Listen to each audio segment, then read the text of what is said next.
Hi, welcome to this video. Today I'll be showing you how to make a trendy bustier with triangular keyhole yoke. So previously I uploaded the cutting tutorial of this same style.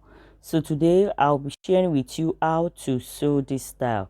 So majorly we shall be discussing how to sew the front panel. So this is the cutting process. So I'm going to link the cutting video to this tutorial. So here, this is the panel, the front panel, and I have ironed my interfacing. So you can use air stay, you can use a paper stay, and for the padding you're going to use wadding, the thickest wadding. And for it to be strong enough, you can also place your collar stay on it, but don't allow the collar stay to get to your sewing allowance on the bustier panels, on the cup panels. So here is the bias tape. I'm going to use the bias tape to create a channel at the center front of this central front panel. So I'll create a bone channel with this bias, since there won't be a sewing allowance at the center front. So this bias tape will serve as my bone channel, because I'm still going to put bonings on like 3 places on the front panels. So here I'm trying to stitch the tip of the bias tape. So after I've stitched the tip of the bias tape, I folded this edge, and I'm also going to fold this edge also. And I'm going to leave the folded edge at the top. I will still make it open, because that is through it's through the channel that I'm going to pass the bone. So I will leave that place open. So I'm going to pass my bone like so. I'm trying to pass my bone on the center front like so. So after I pass my bone and I allow it to lay well, I'm going to cut it like this, and I can go ahead and blend the tip so that it won't be sharp. You can also use your lighter, and you can use paper tape to do that. So I use my scissors to do that blending, because I can't get a paper tape at the point of making this video. So here, after I've done that, I'll go ahead and bring my side panels and fix the side panels like so. So I'm going to use sewing allowance of half of an inch to do that. Sewing allowance of half of an inch. I'll go ahead and fix the side panel to the center front like so. So after I've fixed it, this is how it will look. So because of the collar stay that is there, to give this bustier a good structure, and I'm going to use this sewing allowance, one of the sewing allowance, as a bone channel. So one of the sewing I will cut one off, and the other one I'm going to lay it down like this. The reason why I cut one off is that I don't want it to be too thick. So that's why I just cut one of the sewing allowance, and I will stitch it down. What I'm doing here is to create a bone channel, and another bone channel has been created here with the sewing allowance. So I'm going to pass my bone through that channel. So here, this is my cup. You can see my cup is beautiful and it's not pointed.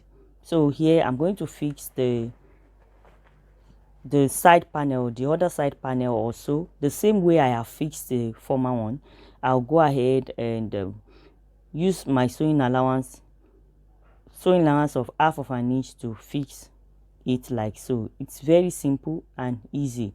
So I have joined my cups together, and I'm going to use the same sewing allowance the way I did the other side. Make sure you top stitch it on the side panel, not on the center front. You get what I mean? So that is how I'm going to do it. I'm trying to fix my bones. So I'm using a plastic bone, because the reason why I go for plastic bone, not resinning bone, is plastic bone tends to last longer and it's durable, so it does not bend unnecessarily. So that's why I'm using that. So you can see my cup, it's neat. And the next thing is that since I have the cup is ready, you can as well put a ready-made cup at this point if you still want to put a ready-made cup. But if you don't want to put a ready-made cup, this is okay. So I get my needle and thread in order to close this part. So the essence of the needle and thread is to secure the bones inside the bone channels. So I'm going to go ahead and tack this place down firmly, and make sure that there is no space for the plastic bone to come out of that bone channels. I will do the same thing for all the bone channels. Hold it down, then tack it, and make sure when you are tacking, it does not come out on the right side of the fabric. So having done that, having secured that, and I'll go ahead and on my yoke, this is my yoke, the lining is underneath, so this is how I'm going to stitch the neckline. So I have used my chalk to draw the pattern of how I'm going to stitch the neckline. When I get here, I'm going to turn like so, raise up my presser foot and turn like so. So I'm holding it with my pin so that it will be in place. And after I've done that, the next thing is to notch all the angles and notch the neck and the neckline. So here also, the triangle here also, I'm still going to stitch the same way with half of an inch. And you can see the way I'm raising the presser foot when I get to that sharp edge. So I'll go ahead and stitch like so. Then do the same thing for this one also. Then after I have done that, I will notch and turn to the right side. I will notch and turn to the right side and press it very well. Give it a nice press so that the shape will come out really nice. So I'm trying to notch, and after I have notched, the next thing is to turn to the right side. So you can turn through the shoulder and just turn through one shoulder. Through one shoulder, you can turn everything out. So I'm trying to turn it out here, and after turning it out, you can get something sharp to bring out all those pointed edges, to make sure those pointed edges really come out fine. So I'm trying to turn it out here, turning it out to the right side.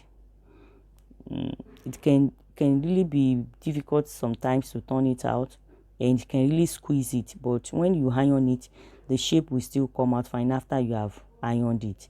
So I can go ahead now and go and iron it. So after that, the next thing is to stitch up those the neckline, those open spaces. I can stitch it like so. So before you secure it the way I'm doing, make sure you iron it. So this is to bring out the excess fabric. So after I have done that, I will trim out the excess fabric, and this is what I have. I have my yoke already, then I have my bodice here. So the cup panels, the front panel is here. Then I'm going to match the central front on the yoke with the center front on the front panel. So I will match the center front together, then use my pin to hold it down. And also here, I'm going to use my pin to hold it down the way it's supposed to be. And after I've held it down, I'll go ahead and stitch with half of an inch. I'll go ahead and stitch with half of an inch sewing allowance. And after I've stitched with half of an inch, and I can see that my yoke has been attached to the main front bodice. So my yoke has been attached to the main front bodice. Having done that, this is what I have. I will remove my pins, and this is what I have. I can take my lining now, notch the center front of my lining and place it like so. So having placed the lining, I'll come to the hemline of the blouse and measure 1.5 inch or 2 inches thereabout. It depends on the allowance that you want to use for the hemming, so that the lining will be turned inward. So you remember, we want to use lining to turn even the hemline. So we are not stitching the hemline of the blouse, we are turning it. So that's why I need to shorten the lining before I go ahead with the stitching of the neckline here.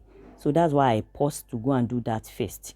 So if your lining is the same length with your main fabric, you need to shorten it at this point on the hemline. So I will just stitch the neckline like so. Then after stitching, I will notch and turn to the wrong side like so, and top stitch on the lining. Top stitch on the lining neatly, because I really want the lining to relax inside. I don't want the lining to be poking out on the neckline of the blouse. So that's why I need to top stitch. So here is the hemline of the blouse. So I will pull the lining to the hemline. The reason why I pull the lining is that by the time I want to turn it out to the right side, the turning will be very neat, the inseam will be neat, and the lining will really relax inside. So I'll pull the lining to the hemline of the blouse. So as you can see now, the lining is not the same length with the main blouse. It's not the same length, so I need to pull it. I need to shorten the line like I explained to you the other time. So you see the reason why we shorten the lining. So here I'll fold it up.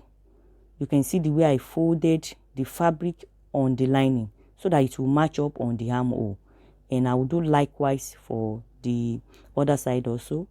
I'm folding it up because I use 1.5, so I will be folding it up with 1 inch on the hemline so that it will match up with the rest of the bodice. So here I'll turn it out to the right side.